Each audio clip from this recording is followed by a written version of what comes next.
que tratemos de estar atentos en este momento a lo que vamos a tratar de compartir y que a partir de ahí nosotros podamos decir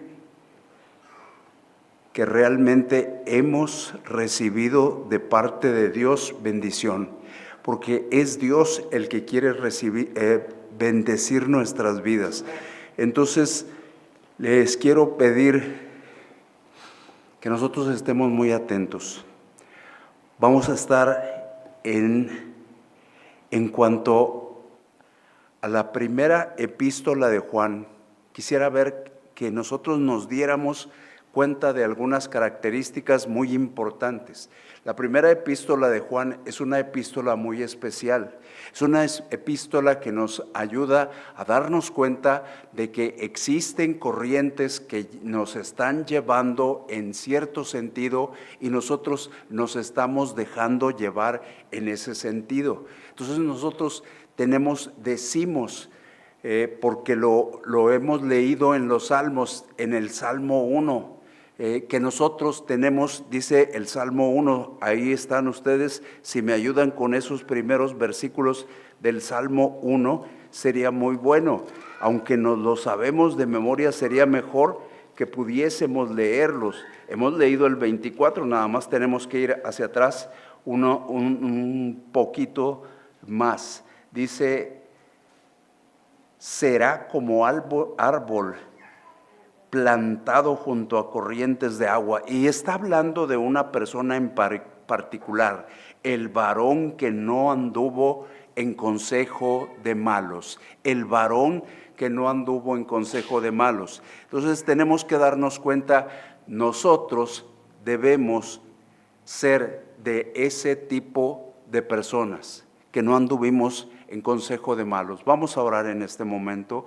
Señor Dios, Padre Celestial, gracias te damos porque tú nos permites estar aquí, nos permites meditar en tu palabra, nos permites, Señor, permanecer por este poco periodo de tiempo centrados en ti.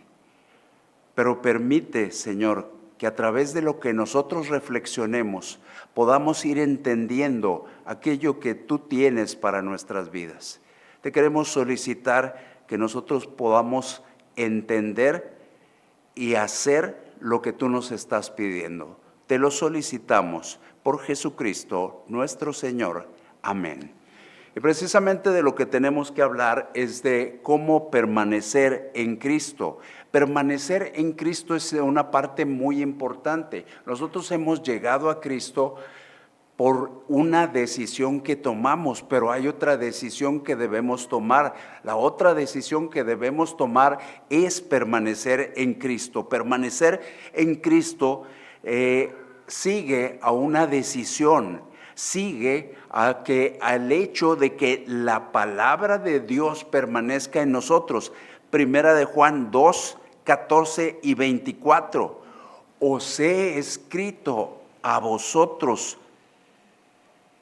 padres, porque habéis conocido al que es desde el principio. Os he escrito a vosotros, jóvenes, porque sois fuertes, y la palabra de Dios permanece en vosotros, y habéis vencido al maligno. Entonces nos damos cuenta de que estos hombres y mujeres de distintas edades habían permanecido en la palabra, y al permanecer en la palabra habían permanecido en Cristo. No solamente el 14, sino vamos hacia adelante al 24 y nos damos cuenta que la idea continúa.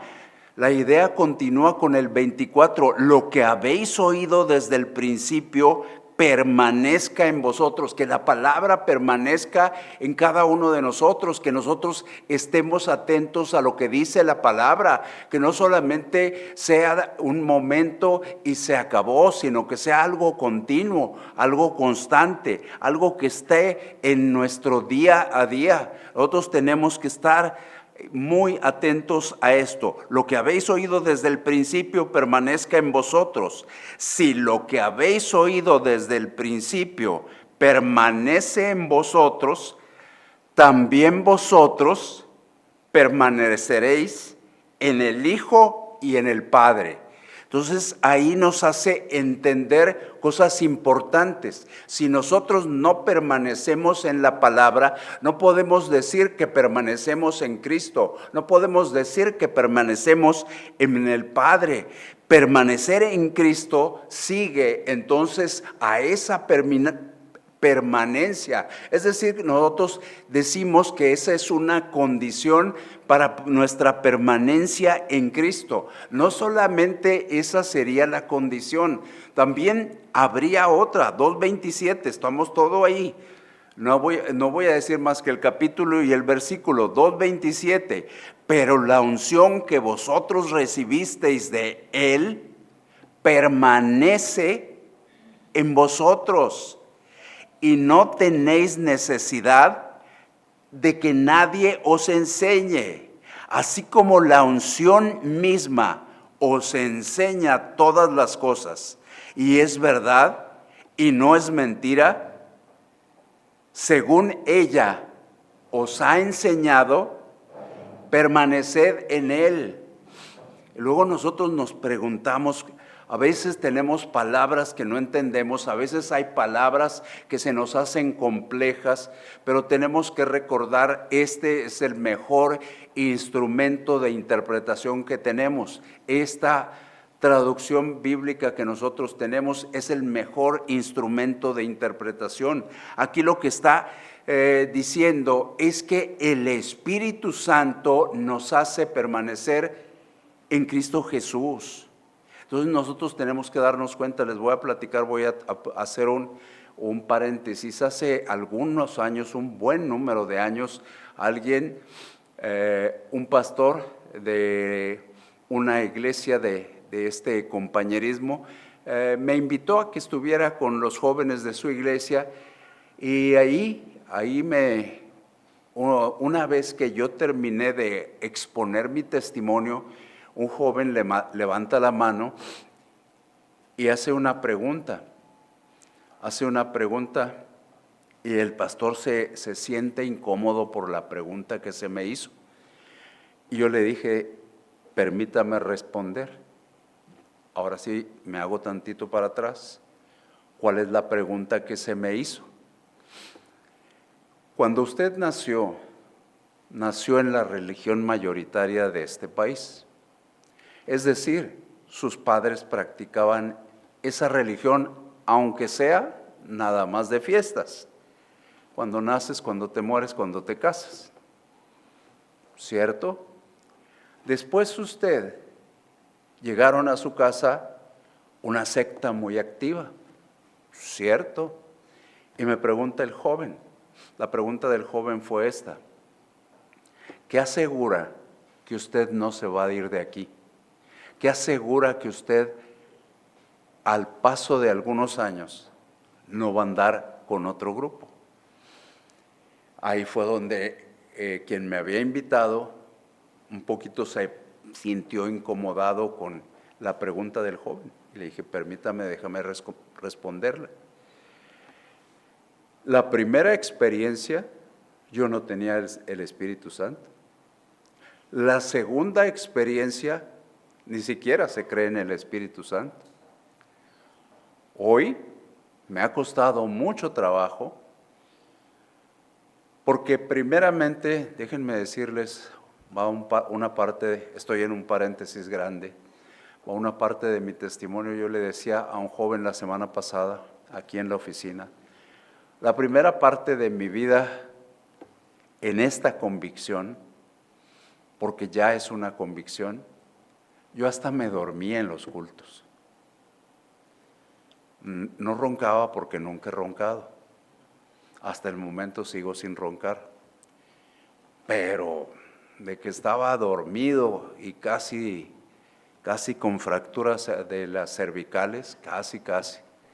Entonces ha ido un proceso que ha llegado, no por mí, porque no ha sido por mí, sino ha sido por el Espíritu Santo de Dios que me ha traído hasta este momento.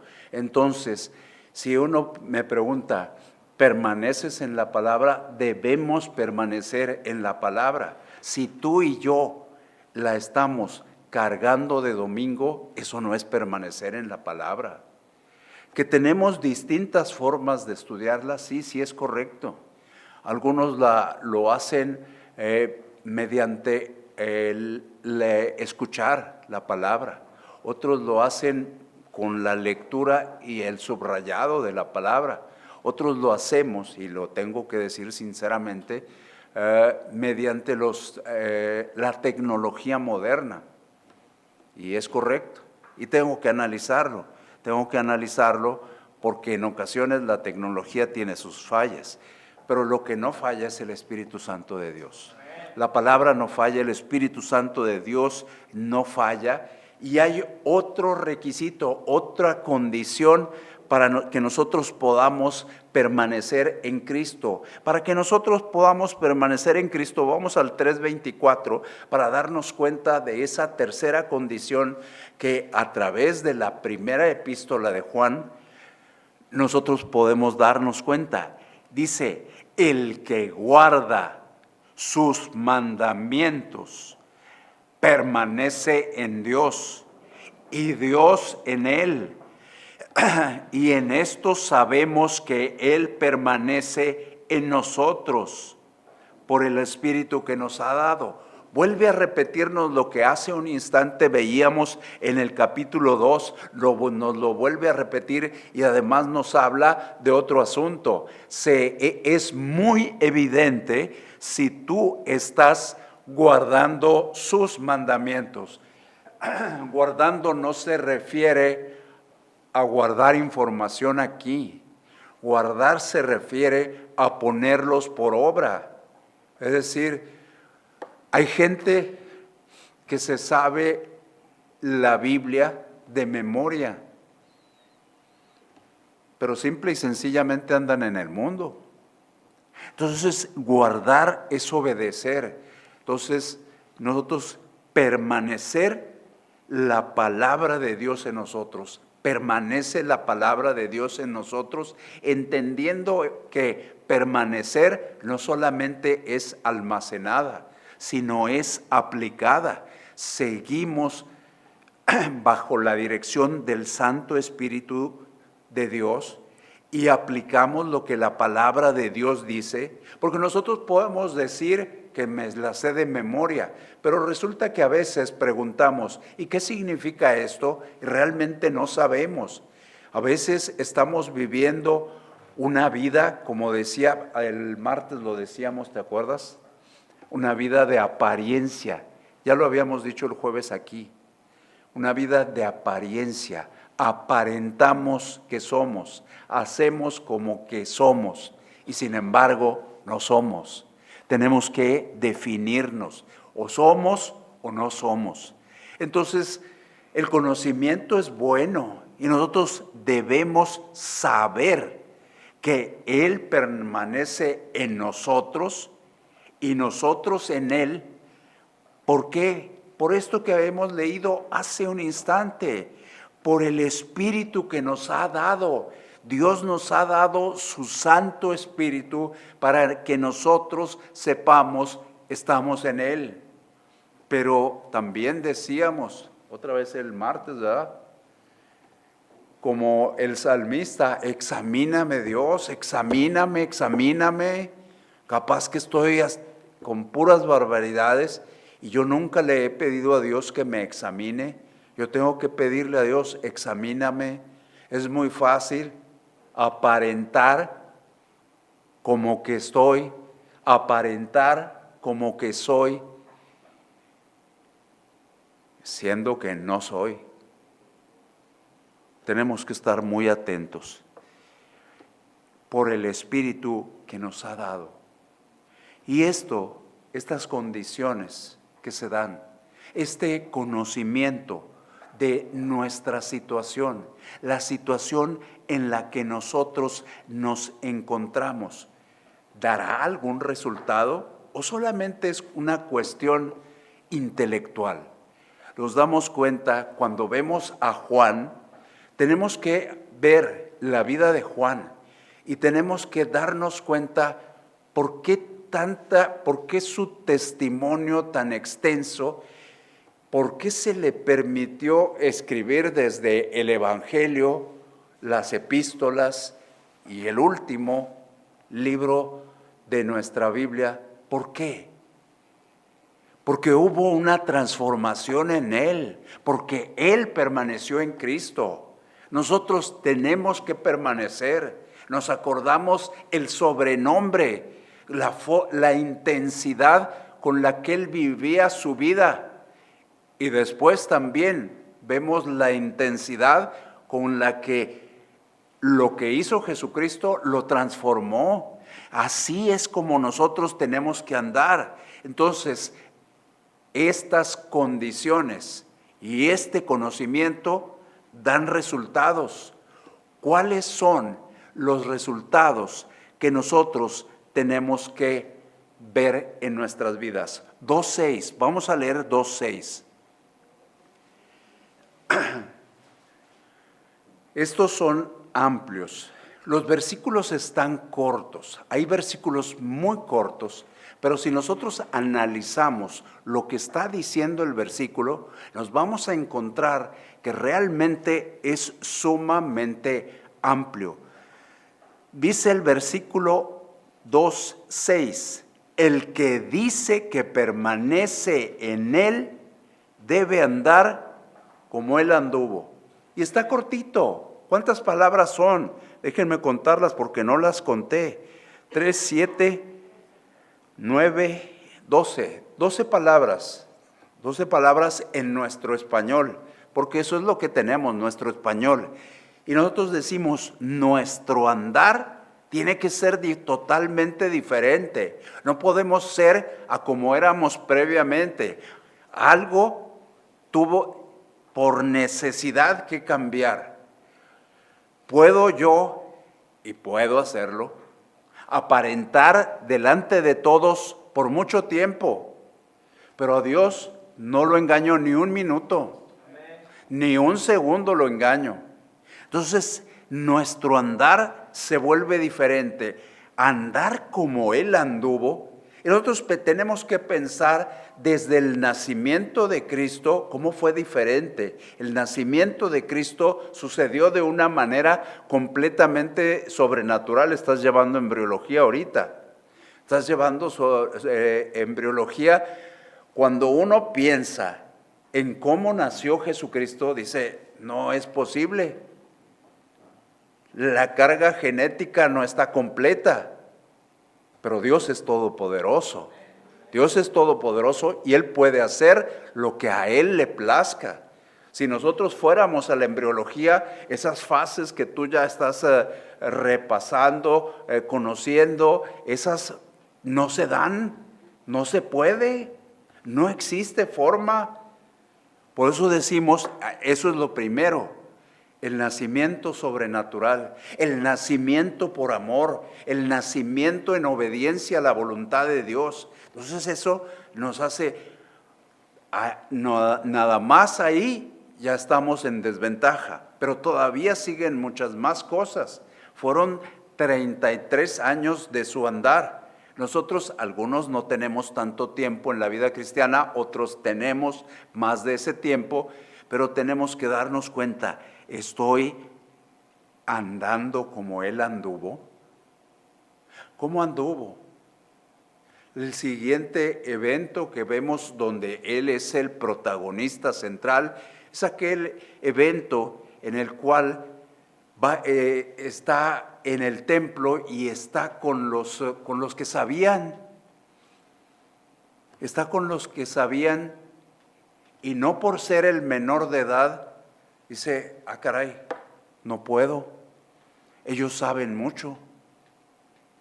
No, sino que se dio cuenta que tenía que darles razón de lo que Él era, de lo que Él es y de lo que Él será. Entonces nosotros tenemos que estar atentos. Ahora, en su vida cristiana, hace algún tiempo, se dio un evento donde tuve que ponerme a estudiar porque me hicieron ponerme a estudiar, ustedes me hicieron ponerme a estudiar.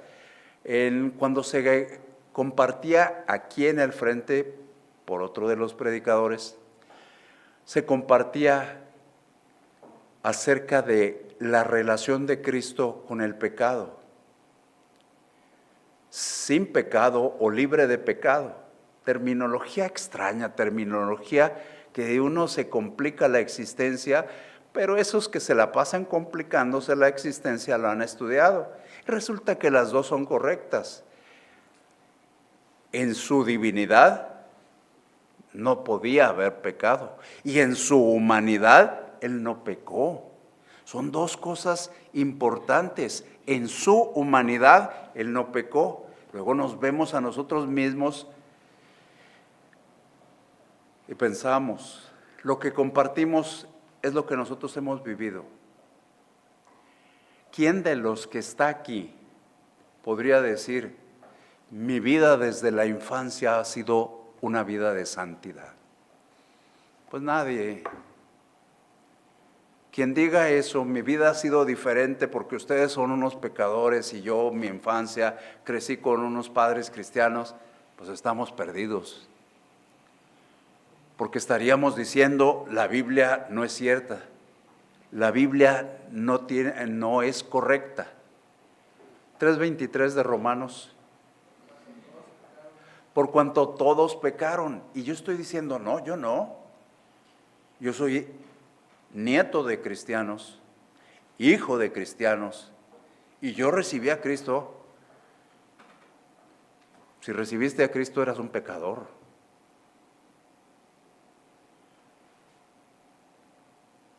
Entonces tenemos que estar atentos. Y eso no termina ahí con la salvación. Hace un instante alguien me compartía algo. Y el centro de lo que me compartían era la salvación. Y yo hice mi comentario. Me lo compartieron a través de uno de sus mensajitos verdes. Pero la salvación no es el término de la vida cristiana. La salvación es el inicio de la vida cristiana. ¿Cómo está nuestro proceso de santificación? ¿Cómo va mi vida de santidad? ¿Estoy viviendo una vida de santidad o realmente me he perdido en ese trayecto? ¿Qué está sucediendo conmigo? ¿Estoy andando como Cristo anduvo? ¿Podría yo decir lo que Él dijo? ¿Quién puede decir que yo he pecado?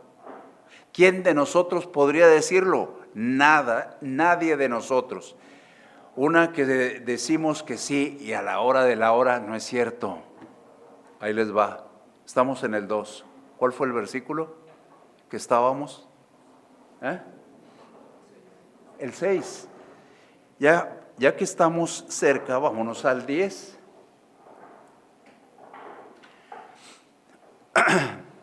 Dice el 10, espero no estar equivocado, el que ama a su hermano permanece en la luz y en él no hay tropiezo. Pero también nos acordamos, es muy sencillo, muy simple, muy sin chiste, el que ama a su hermano.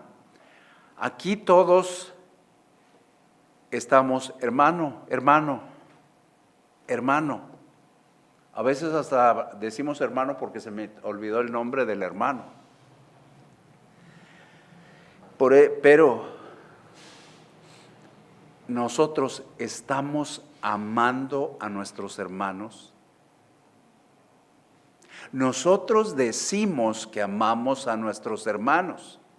Una cosa es decir que amo a mi hermano y otra cosa es amar a mi hermano.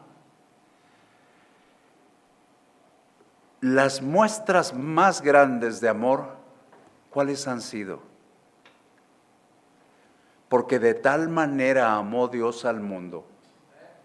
Porque de tal manera amó Dios al mundo. ¿Y quién lo escribió? El mismo escritor, Juan. Porque de tal manera amó Dios al mundo. Sí, es una bonita frase, pero nos damos cuenta que no es una bonita frase. Es un bonito inicio de una acción. Porque de tal manera amó Dios al mundo que ha dado. Lo que hizo Dios es dar. Y esa es una cosa que a nosotros nos cuesta. A nosotros nos cuesta dar. A nosotros nos gusta recibir. Bueno, si no quiero incluirlos. A mí me gusta recibir. Pero dar, no. No me gusta dar mi tiempo, no me gusta dar mi esfuerzo, no me gusta dar mi talento, no me gusta dar. Yo quiero recibir todo lo que se pueda, pero Dios dio a su Hijo. Estamos listos para dar, para demostrar el amor que decimos que tenemos, o no estamos listos para eso. Nosotros tenemos que estar bien atentos. Y hay otro ejemplo. Ese fue Dios. Pues ¿qué esperábamos? El más grande amor. ¿Qué esperábamos? Pues lo más sublime. Porque todo lo que deriva después de la relación entre Dios y nosotros es por su amor. Todo, absolutamente.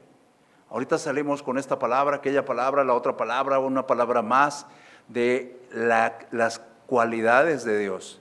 Pero todo es por amor. Todo comenzó en el amor de Dios. Entonces tenemos que estar atentos. Y dice, el que ama a su hermano. ¿Por qué en estas epístolas que se les dice las generales, universales, católicas, ¿por qué se dice así? El que ama a su hermano, porque era para que todos las leyeran, era para que todos estuviéramos al tanto. El que ama a su hermano, es decir, para que todo el creyente lo lea. Ahora estamos ahí. El que ama a su hermano, ¿qué nos hace pensar esas palabras? Dejemos que es la Biblia, dejemos que es Juan, dejemos que es palabra de Dios, pero nosotros tenemos que ver lo que nos hace pensar. A mí, en lo particular, yo voy a responder porque todos nos sentiríamos incómodos de responder. A mí me hace pensar esto, que pudiese haber alguien que no ama a su hermano. Pudiese haber alguien así. Pero aquí dice que el que ama a su hermano está en la luz. Y con la posibilidad que yo mencioné, el que no ama a su hermano está en oscuridad. Está en tinieblas. Está en su vieja vida. Entonces nosotros nos damos cuenta de eso y tenemos que entender cómo está siendo mi vida para mi hermano, cómo está siendo mi vida para mi hermana. Porque dice aquí en la parte final de ese muy corto versículo, y en él no hay tropiezo. ¿Está mi vida haciendo tropezar a otro? ¿Está mi vida entorpeciendo su crecimiento en la vida cristiana? Nada más hay dos opciones, sí y no. Y nosotros nos justificamos ayer en la clase de ética. Vi que muchos nos justificamos con el hecho de que somos seres humanos. Con eso nos justificamos. Somos seres humanos, somos imperfectos, pero aquí dice que tenemos que andar como Cristo anduvo. Somos imperfectos, no tenemos conocimiento, nos falta madurez, y por eso actúo como estoy actuando. Siendo hipócrita, dando apariencia, dando imagen, pero no siendo íntegro, no siendo sincero. Entonces tenemos que estar muy atentos a esto. ¿Por qué? Porque esto hace, según lo que dice el versículo, puede hacer tropezar a otros. Nosotros tenemos que darnos cuenta de esto y tenemos que actuar como se espera que nosotros actuemos. Nosotros hemos pensado por mucho tiempo que con la salvación ahí terminó todo. Ya no tengo más nada que hacer. La salvación es el inicio, no el final. No sabemos la declaración de fe de la Iglesia Bautista Canaán. Yo no le llamo así como le llamo a la mayoría. La declaración de fe de la Iglesia Bautista Canaán habla de muchas cosas. Estamos en ese camino, en el camino de la santidad. Lo repetimos de memoria muy bonito.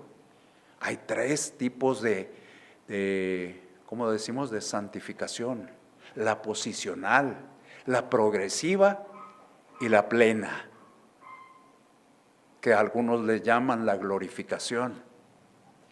Todos nos lo sabemos de memoria. Ahora, ¿cómo estoy viviendo? Estoy viviendo así como él dice el versículo 10. Las cosas no terminaron ahí. Ahorita estamos viendo las cosas nada más por encimita. Sinceramente, estamos viendo las cosas muy por encimita. Deberíamos meternos a ver a Juan a profundidad y a ver la transformación que hubo en él, el privilegio que Dios le concedió por su vida de transformación, de darnos la parte final de la Escritura con sus 4 tipos de interpretación que conocemos. Entonces, un tremendo privilegio. 2:28 dice Aarón. Y ahora, hijitos, permaneced en él, para que cuando se manifieste tengamos confianza, para que en su venida no nos alejemos de él avergonzados. Y eso está tremendo. Aquí no es el Apocalipsis, es la primera epístola de Juan. Dice, y ahora, hijitos, cuando acaba de leer, permaneced en él, como no sabemos español, nomás lo pasamos por ahí, pero permaneced, los que saben español, que son muy pocos, dicen que es una orden. Nosotros pensamos, no, es una invitación, no, es una exhortación, y pensamos muchas cosas. Los que saben en español dicen, no es ni una ni otra, no es una opción, es una orden. Permaneced en él. Y también nos ponemos nos preguntamos, ¿por qué se nos dice que permanezcamos en él? Porque posiblemente, y en el contexto, la historia de lo que estaba sucediendo en ese tiempo, entre la cristiandad, era necesario, porque estaban surgiendo grupos por aquí, grupos por allá, los grupos que se llaman del pregnosticismo. ¿Quién sabe qué será eso? Pero se oye muy elegante. Permaneced en él, mantente ahí. ¿Por qué? Porque va a haber un tiempo para que cuando se manifieste, va a haber un tiempo en el futuro en el que nosotros vamos a necesitar confianza. Y el tiempo, por lo que estamos viendo, por las cosas que están sucediendo en las noticias y que nosotros nos estamos dando cuenta, ese tiempo está muy cerca. De que tú y yo no sabemos cuándo es definitivo, pero que el tiempo está cerca y nosotros necesitamos tener confianza. Estoy en él, he permanecido en él y voy a seguir permaneciendo, dando evidencia de lo que es permanecer en él. Porque viene, el Señor Jesucristo viene. El Señor Jesucristo viene y hay 2 posibilidades por lo que dice el versículo. 1, que lo recibamos con todo gozo. Y 2, que nos alejemos avergonzados. Nunca os conocí. ¿Quién eres? ¿Estabas en la iglesia? pero ¿quién eres? No te conozco. Nos acordamos de aquello, allá el libro de los Hechos. ¿Quién eres? Yo conozco a Pablo, conozco a Pedro, conozco a Juan, conozco a Mateo. ¿Tú quién eres? Y nosotros tenemos que estar atentos. Su presencia es algo real. Nosotros debemos tener confianza plena para ese día, en que no vamos a ser de los que nos vamos a alejar avergonzados. ¿Cómo se puede llegar a esa confianza? Haciendo lo que Él espera que hagamos. Él espera que hagamos unas cosas. ¿Qué cosas? Yo no tengo que decir lo que todos sabemos. Todo está escrito. Yo podría inventar, podría interpretar y podría sacar una lista. Recientemente un hombre aquí en Latinoamérica sacó las 95 tesis para Latinoamérica. Dije yo, caray, ¿por qué nada más 95? La Biblia tiene más enseñanza. ¿Por qué no mejor atender la Biblia? ¿Y qué es lo que Dios quiere para nosotros? Lo que Dios quiere para nosotros tenemos que estárselo pidiendo desde este momento. 3:6 dice, todo aquel que permanece en Él no peca. Todo aquel que peca no le ha visto ni le ha conocido. Eso está muy difícil.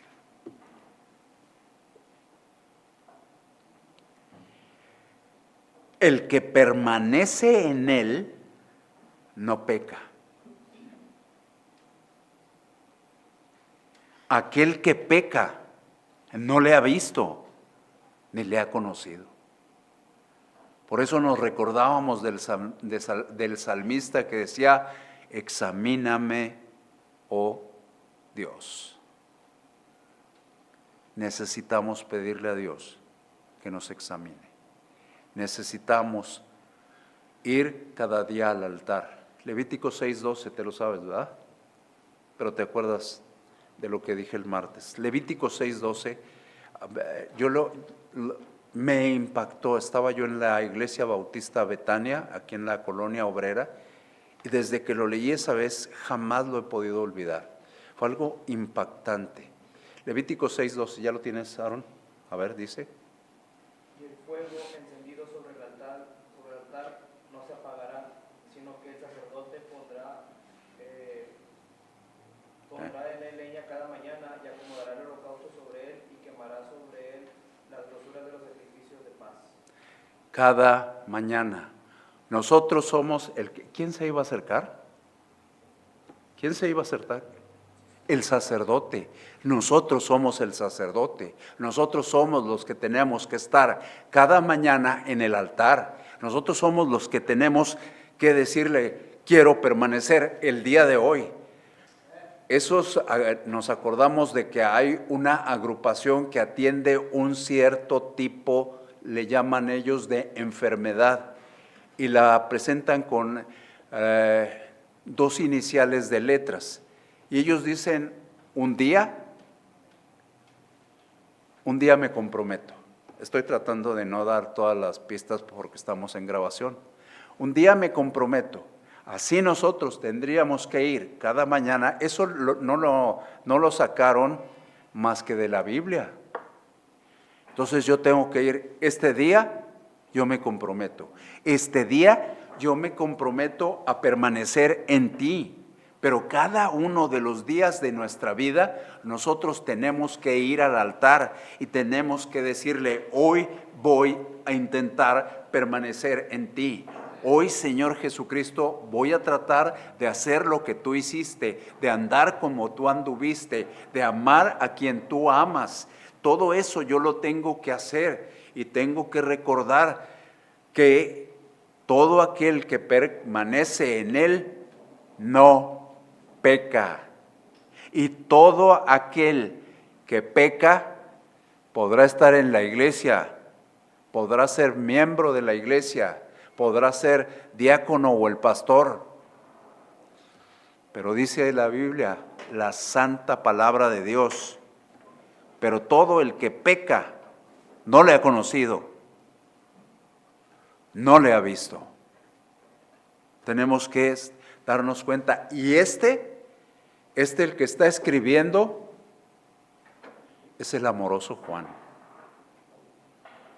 El amor es multiforme. El amor no nos dice en todos los aspectos, estás bien, sabiendo que nuestra vida es un cochinero, perdón por decir eso.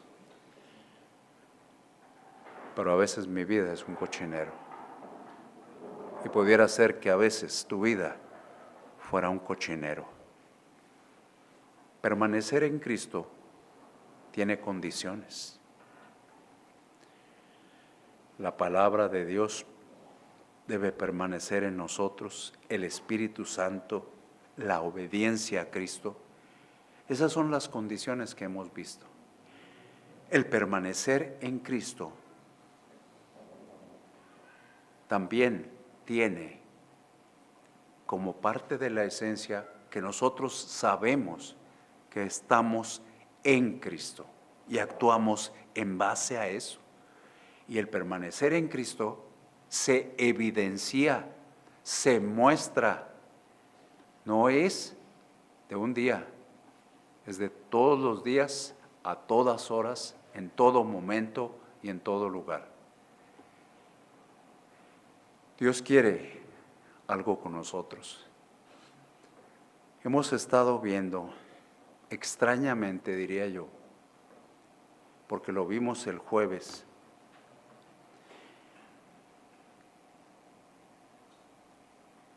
lo vemos hoy y posiblemente lo vamos a seguir viendo, que no podemos actuar como si Dios no existiera. No podemos actuar como si Jesucristo no se hubiera sacrificado. Necesitamos cambiar nuestra vida. Es muy bonito decir que Él me amó, pero ¿amo yo a los que Él ama? ¿Dónde? ¿En la casa? ¿Amo a los que Él ama? ¿En la iglesia? ¿Amo a los que Él ama? ¿En la escuela? ¿En el trabajo? En todos los sitios donde estamos, tenemos que amarnos unos a otros, pero tenemos que amar a nuestros enemigos también. Su venida está cerca. ¿Estamos confiados? ¿Estamos viviendo una vida de victoria o hemos andado de tropiezo en tropiezo? ¿Cómo es nuestra vida? Vamos a orar en este instante. Señor Dios, Padre Celestial, gracias porque nos damos cuenta que en pocas líneas, en pocos pasajes, tú nos haces ver que necesitamos permanecer en ti, que necesitamos actuar como tú quieres que actuemos, que necesitamos saber qué condiciones tú nos presentas, que necesitamos saber lo que es permanecer en ti y necesitamos dar evidencia de que estamos permaneciendo en ti. Señor, ayúdanos a ser de una sola pieza.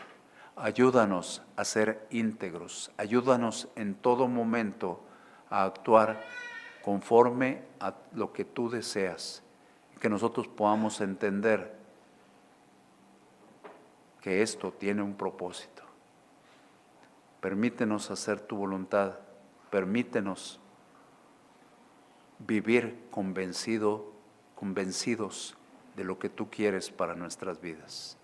Te lo pedimos por Jesucristo, nuestro Señor. Amén.